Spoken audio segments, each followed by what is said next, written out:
With you live from the original Gino's Pizza and Grill, and we're very happy to hop back onto our bench racing hotline where we are have gotten hooked up with Landon Cassill, the driver of the number 83 Car 4 BK Racing this year, and I believe Landon has found a place to be able to do the interview. How you doing, bud? I'm good. Gino's Pizza sounds pretty good right now, huh? Well, hey, when you're up in Michigan, we'll be glad to get you down here. You know, it's only about an hour from MIS here to the original Gino's. Or if you happen to come over to Toledo Speedway to check out some of the stuff that's going on. Landon's raced at Toledo Speedway. He's probably been to this Gino's. Sounds good. All right. Well, hey, let's talk about this BK Racing team that has just really kind of came out of nowhere almost. I know you were set up to do something else, I believe, with Front Row Motorsports, and then when the full-time deal came up with BK Racing, you switched over there. Tell me about working with the startup team. How's it gone so far? It's really cool. You know, it's something that I enjoy, being a part of a startup like this, and I really feel like as a driver I can make a difference by coming into a new team, and you know, we're building from the ground up. So it's been fun, and you know, we haven't had some good results yet though, but I think we're very capable of it because our cars are good. And you know, we had engine failure this weekend in Vegas, but other than that, I think our cars are pretty good. I think we can make it. Pretty much the cars that you have, I'm assuming that most of this stuff is from the old Red Bull team. Is that accurate? Yeah, the cars we had purchased from Red Bull, and a lot of the parts that we have we purchased from Red Bull, but you know, Doug Richard is my crew chief, and he's coming up with the setups on his own, and you know, with the help of our my engineer Mark. So we're you know, we're working hard. These are good race cars to get us started, but you know, anybody that's spent some time around racing knows that it's important to have good people and to build a good program yourself. Well, as we said, you know, this thing kind of came about really at the last minute. Give me some of the time frame of how this all came together, as far as, you know, when you knew what was going to happen, when you know, when the purchase came about. Give me kind of a chronology of where all this played out. Yeah, we well, I mean, pretty much we BK Racing moved into their shop where they're at now in Statesville, and on February 1st. So that was their first day of business as a race team, basically 2 weeks before you have to leave for Daytona. Well, that doesn't leave a whole lot of margin for error, I guess, does it? No, it doesn't. They've done a spectacular job getting cars ready and on the racetrack, and we're just barely getting caught up to where we can have you know, fully prepared backup cars and cars in the shop to where they're working ahead a couple weeks.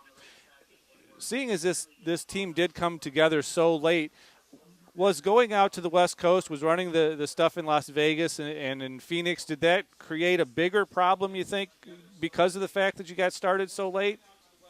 Well, I mean, it's not necessarily a problem as much as it is just a challenge. It's been a challenge for the guys to get it all done. They've had to work a lot of overtime hours, but you know, they've hired the right people and they've hired enough people to get it done. It's just a matter of getting caught up right now. Do you think that this is something that, you know, everybody worries about new startup teams and the fact that at times they may have to do a start and park, and I got to believe that this is a fully funded two-car team. Is that correct? Yeah, it definitely is. You know, they're working hard right now to make sure that they maintain the secure funding. You know, Burger King is a partner of ours, but they're still trying to generate corporate interest and vendor interest of vendors that supply to Burger King. And bottom line is that's really what's going to fund this race team. So you know, they've got some money backed by the investors that started this deal, and you know, they're working hard to maintain that financial stability. Let's talk about Bristol a little bit. It's a racetrack that is really pretty unique at this point in the whole Cup Series because there are so few short tracks anymore. Give me your feeling about Bristol and the successes that you've had. I'm looking forward to Bristol. You know, I've qualified there twice, and I made the race there last year for the spring race and qualified quite well. So I'm looking forward to it. You know, I think we're going to have a really good car there. These Red Bull cars are very light, and I think they'll be good on short tracks. So I think we'll do all right. I'm looking forward to it. It's gonna be a long race, but we'll just keep the fenders on it and get a good finish and get ourselves back up there in the point. You say it's a long race, and a lot of people say, well, it's 500 laps, but it's some of the hardest 500 laps of any place in the world that you're going to race, isn't it? It's very taxing on you as far as just physically. Yeah, it's a tough place to race. So I think it'll be hot and it'll be it'll be tough, but you just have to stick with it for 500 laps. How much can you see? A lot of drivers always talk about the fact, because of the huge amount of banking in that short track, that the sight lines are really kind of short. Can you give us an idea of what you can actually see or can't see, I guess, when you're trying to roll around Bristol?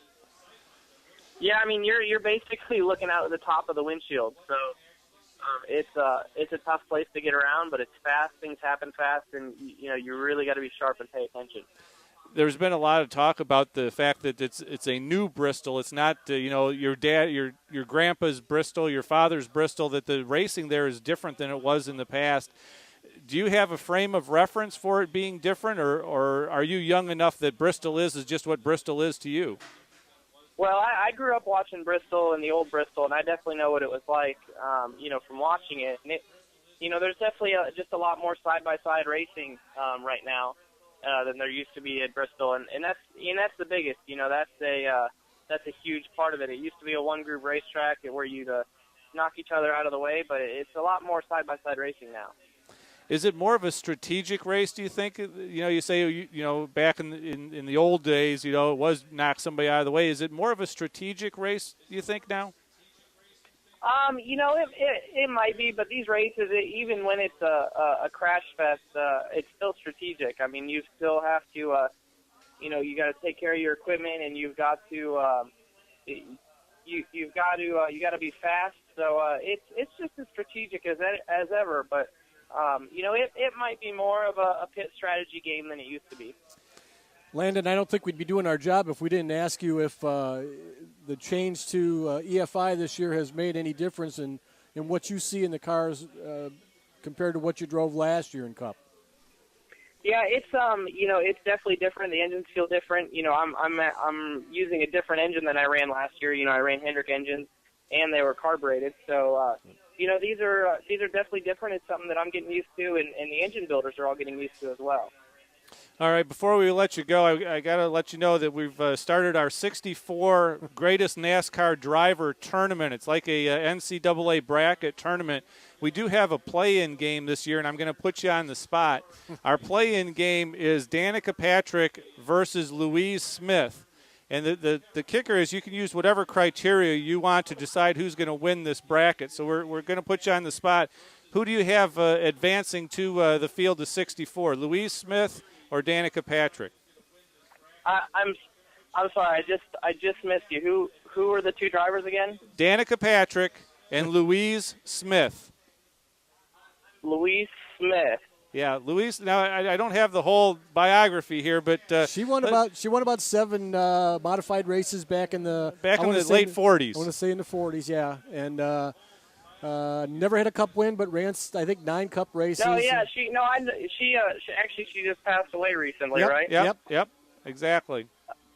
Man, that's I'm gonna go with Louise. I think she's she raced back in the 40s and she was, I don't know, she was pretty fearless, wasn't she? Absolutely. If anybody that would have strapped themselves into a 49 whatever and gone near 100 miles on the beach course, they got to be fearless. But speaking of fearless, I got to tell you, we asked the same question to Lee Spencer last week, and she picked Danica Patrick just because she didn't want Danica to be mad at her every week. I don't blame her for that. All right. Hey, Landon, best of luck to you, man. I hope everything works out great for you. You get a lot of top 10s, and who knows, maybe we sneak something in victory lane throughout the year. All right. Thanks a lot. Thanks for having me. Absolutely. Right. Take care, man. All right. Bye-bye. Bye. That's Landon Cassill, driver of the number 83 BK Racing Toyota.